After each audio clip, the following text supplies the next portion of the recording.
welcome to a brand new and long overdue episode of Art Nouveau. I'm your host, LeilaniJoy, and this is my video art blog where I document my creative process and give you guys some tips and tricks along the way. I'm really excited to be back today. I know it's been a while since I've done one of these videos, and I did a little mini video about some personal stuff that's kind of happened to me this year, but I am on the mend now, and I am just excited to jump headfirst back into the art pool and share my process with you guys and create some new pieces. So on today's episode, I know I'm kind of like accidentally rocking like some Ramona flowers. I totally didn't mean to do that. But it's supposed to kind of be on theme with my what I'm gonna do today. But I am back doing another piece for 78 Tarot, and some of you guys know I've worked with 78 Tarot. I think this is my 4th card with them, so it's been 4 years, and every year they assign me a different card to do. And this year I was assigned the card of Death, and I was like, oh, this is kind of different for me because I've mostly done like lighter, kind of like happier, positive themes. And though Death is kind of an interesting card though, because a lot of people see it as a scary negative card, like you don't want to get the Death card, like I'm gonna die. But it actually has a really kind of amazing symbolism of rebirth and change and transformation. And I really went through a lot of that personally this year. So it's sort of ironic that I ended up doing this piece. So 78 Tarot also incorporates a theme into their new deck every year. And the theme this year is the elements. And I was given the element of water. So a lot of ideas kind of started swirling around in my head. And water can be cleansing and it can bring new life. And so it's kind of perfect for this card. So if you want to get your hands on one of these amazing, beautifully crafted decks from 78 Tarot, you can visit them at 78tarot.cards. That's right. And they're also on Etsy too. You can buy them directly there. Tell them I sent you. So without further ado, I'm going to create this piece and show you guys my process and inspirations. And I hope you love it. I hope you'll grab a print of it. And yeah, so let's jump to it. So when I begin research for these tarot card designs, I always like to take a look at a few existing interpretations, especially the most well-known ones like the Rider-Waite deck, which a lot of people are familiar with.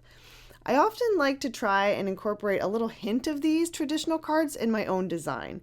I also begin gathering other artwork for my inspiration file that really feel like the mood that I'm going for. I particularly love this piece in particular, and I've had this one in my inspiration file for the longest time. And it kind of got me thinking about new life from death, which is definitely on theme for this piece. The flowers are growing inside the skeleton, and I thought that would be kind of the perfect symbolism for this particular card. Since the element that I need to represent is water, it also really got me thinking about one of my own favorite past pieces entitled Ophelia that was inspired by Shakespeare's Hamlet, who indeed met her death by water. And this is still one of my personal favorite pieces, and I thought it would be interesting to kind of reinvent this piece in a way. So that led me to also looking at some underwater photography and similar color palettes. So with all this in mind, this concept sketch really began to develop. So in the tarot deck, the Death card is not so literally a representation of the end of life, but it's also a transition. It's a time of rebirth and new life. And I know as a woman, I'm sure a lot of you guys can relate to this, probably boys too actually, but the ritual of hair cutting has always just been really powerful to me, and especially why I did this in my Mulan piece, if you'll remember. But it's somehow about taking control and evolving and shedding the past, so to speak. And in my piece, you can see that her long, beautiful, flowing hair has gotten a sudden blunt chop, letting the old float away and starting anew with a new attitude. And along the way, her likenesses also began to somehow reflect Cleopatra, which wasn't really intentional, but I really love that about it. She's powerful and she's a leader. And here I have her heart represented by a daffodil. And the daffodil is synonymous with spring, rebirth, and new beginnings, which seemed very poignant for this piece. So, also remaining true to the original Rider-Waite tarot, I've included the 5-petal rose, which reflects beauty, purification, and immortality, which is also very kind of symbolic here. The number 5 also represents change, and it is woven throughout this composition itself. So, as we paint this today, maybe you can see how many 5s that you see throughout it.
So in the process of creating this painting, it took on sort of a deep symbolism for me.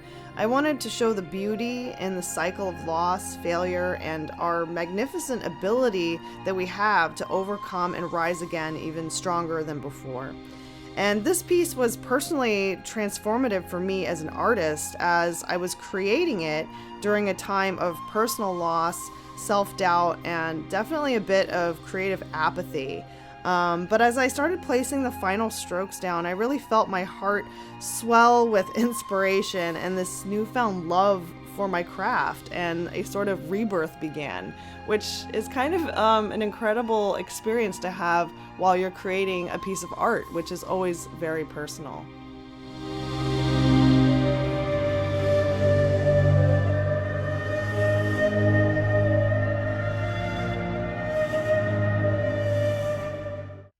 Okay, you guys, well, I'm finished with my Death Tarot card for 78 Tarot, which I'm entitling La Mort.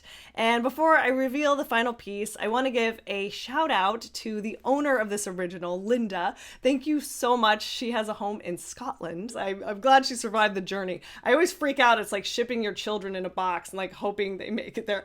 But I think it arrived safely, so I hope that she's enjoying it. I also want to give a huge shout out and thank you to Lisa Sketchgirl on Instagram, who shared with me that she actually got this piece tattooed on her forearm, and I want to give props to her tattoo artist as well, Douglas R. Hope on Instagram. This is just, there is no bigger compliment than a lifetime commitment to one of my artworks, and it looks absolutely stunning. It suits you so well, and thank you so much. And I do have prints and canvas reproductions and stickers of this piece over in my Etsy store. You guys know where to find that. And I also have a couple of other quick announcements for you guys. I have some other pieces that I cannot share yet, and you know why, because it's for Disney. I'm going to be back at Wonderground Gallery this September. I'm going to be the featured artisan of the month. So you'll find all my prints and products in the shop all of September, and I will be releasing 2 new Disney pieces, and I cannot wait to share these. These I'm really excited about. In other news, I've also recently updated my Patreon page, and thank you guys so much for continuing to support me, especially through this little bumpy patch that I went through. But I am adding some brand new tiers, including a critique tier. So if you'd like me to critique your artwork using my patented Art Nouveau U expertise, I would be happy to do that. Just make your monthly pledge and you'll get that critique from me. I'm also simplifying some of my other tiers, and we still have the Sticker Club and Prints by Mail Club, and you can check all of that over there on my Patreon. Thank you guys. I mean, that Patreon honestly helps me make these videos and keeps me going and doing stuff, so it really means the world to me to have that support. I also have a Discord now where we can chat and kind of like interact, and that's been a lot of fun too, so hope to see you there. I guess that's it for me. I hope you guys love my piece La Mort, and now you kind of get my outfit. Like, does this make sense now? Huh? I should have pinned some flowers onto it. Oh my god, that would have been amazing. I could have been undead Ramona Flowers. Okay, mind blown. Okay, guys. Well, anyways, I will see you guys on another episode very soon, hopefully, after I finish my Disney pieces. I'm trying to think of what I want to do next. So if you guys have some ideas for me, share those with me on Instagram. You guys know where to find me. All right. I will see you all soon, maybe on Twitch too, or something. All right. Anyways, see you guys next time. Bye.